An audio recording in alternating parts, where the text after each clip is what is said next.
And she does a very dramatic OT baby, but I don't quite have that down. So you got my OT baby. I'm going to have to... That was your best OT, baby? Come on, Sandra. Are you a sports gal? Did I mention that I was in the store at 4 o'clock this morning with Mistake and McDowell? Yeah, no, it's been crazy. But thank you. Good show, fun being here. Merry post-Christmas, by the way. Yeah, Merry post-Christmas. Yeah, all right. I'm going to skedaddle. Now we can unapologetically go for those shoe sales that we were putting off because none of us selfishly shop for ourselves. Putting that off, really? Give us an OT, baby. Who are you? OT, baby. This is Outnumbered Overtime. We aren't taking your questions and comments. Like Sandra said, facebook.com/outnumberedfnc. And, of course, you can go to foxnews.com/outnumbered, click on the OT tab, and join the conversation now, which is exactly what I have done. And I'm refreshing your comments as we speak.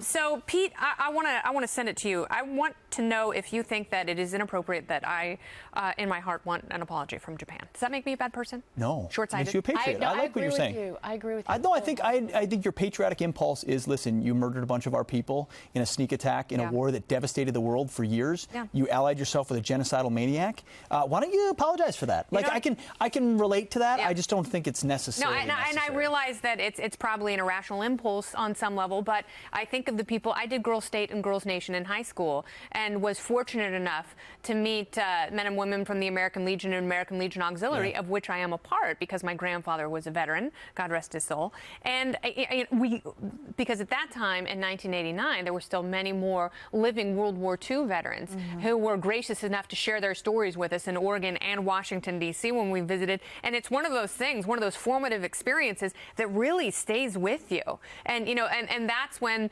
the fire of patriotism is lit at some point in your conscious adult life. And that's what it was for me. My uncle lied about his age when he was a teenager to enlist in the Navy right after Pearl Harbor. Like Captain Steve Rogers and Captain America. A lot, but it sticks with you when you grow up around veterans in your family and you see. Actually, I want to tell this story. There was a. And I won't get emotional, but I was sitting next to this man when I was flying down in Miami, and he was in the Special Forces, and he was an older guy and drinking champagne at 8:45 in the morning. Good. And dressed like he was ready to go deer hunting, which I loved. Yes. And I looked at him. I just looked at him, and he went, "Calms the nerves." The alcohol. And when he got up to get off the plane, because I don't generally bother people when I'm sitting next to him, and I said, "Thank you for your service," and he said, "I was proud to serve this country."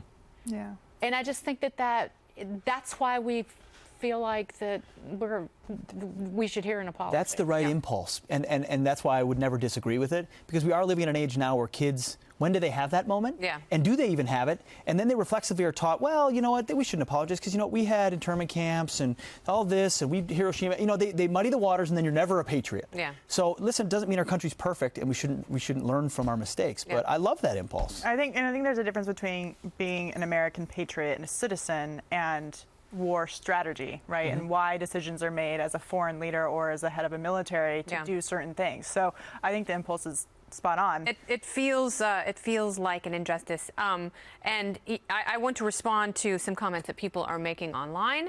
And some news organizations have reported that Carrie Fisher has, in fact, passed away. And I think we should talk about this just for a little bit. We should ask you, because, listen, your reservoir of knowledge in areas like that is deep, and you'll probably be all over this network and elsewhere commenting on who she was and how impactful she was. I mean, what are your thoughts? Well, her parents were incredibly famous people, Eddie Fisher and Debbie Reynolds. And Postcards from the Edge, which she actually wrote, is a really funny autobiographical film about, how difficult it can be to grow up in the shadow of these two legends. Well, and Eddie famously left Carrie's mother for Elizabeth Taylor. Liz Taylor. It was bigger beyond than Brangelina. Angelina. Yeah, that is absolutely right. And when people talked about that story, and there are many people who don't know that part of Hollywood history, but that's they pointed to. So imagine that public heartbreak that her mother had to endure. But then she became a true cultural icon when she was cast as Princess Leia in Star Wars, that we know came out Episode 4 in 1977, A New Hope. and then the 2 subsequent sequels, and then the horrible prequels. Many of us would like to forget about. I've forgotten those. Jar Jar Binks, but she's a terrific writer. Yeah. That book, and it was made into a Mike Nichols film with Meryl Streep and Shirley MacLaine. Go watch that if you're not going to go read the book. But she is, in terms of because we're roughly the same age, our connection to her, because she was Princess Leia. I mean, that is part of our childhood into adulthood. Yeah.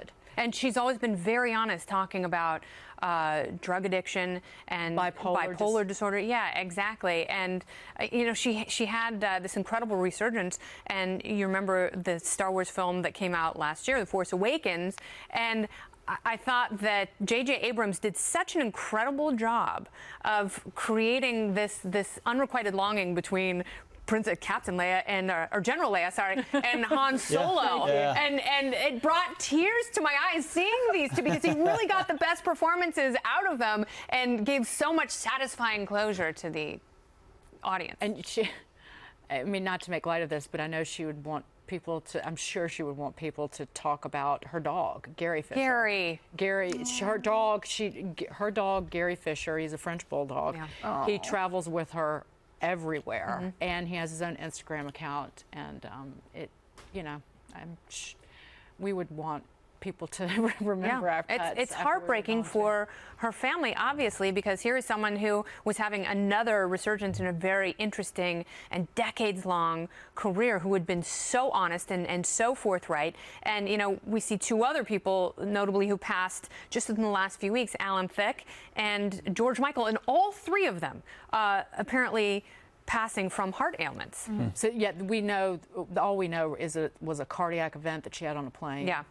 And so my guess as a medical hobbyist is that this is what I'm thinking, that she, and this is pure speculation, that she had a pulmonary embolism. That's what I think. I don't know that. I don't have any confirmation of any kind.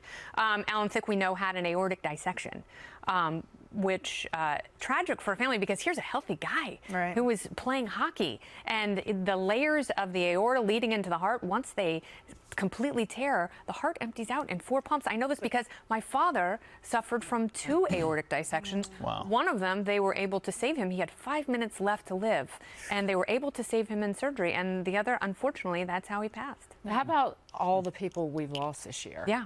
You can't even begin to get your head around. I can't. David Bowie and Prince and Merle Haggard and Guy Clark, if you're a country music fan, and Glenn Frey and George Martin and Glenn Frey, and just the people who we've lost recently. Yeah, CNN had an article, the year the music died, and it's interesting. You know, we talk a lot about politics, and I feel like we should never expect to be politically aligned with musicians, but it's okay to be inspired by their music. What do you think? No, I think so too. I think if you can just put the politics aside, you'll actually very much enjoy what American pop culture has to offer, whether it's country music or any kind of other cultural aspect, which politically people need to pay attention to as well, because culture always is upstream from politics. That's a great point, but I do always sort of separate the politics of the folks singing from... You have to, you'll be miserable, you have no entertainment at all. Yeah. Now, Paul Ryan listens to Rage Against the Machine.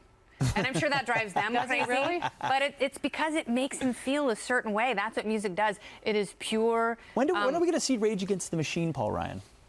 Yeah, I've seen his P90X videos. In the house gym, which you can't get into, and Stossel sent me with a camera crew into the bowels of Congress, and first of all, it's unmarked. It's like a secret. That house gym is one of the best kept secrets in all of Washington, D.C. You can't find it. It's not labeled. So we wanted to go in there and see him do a few reps. Didn't make it, though. No, the only reps we see are... He did that video working out. He did that one video. Was it an ad or was it just a video?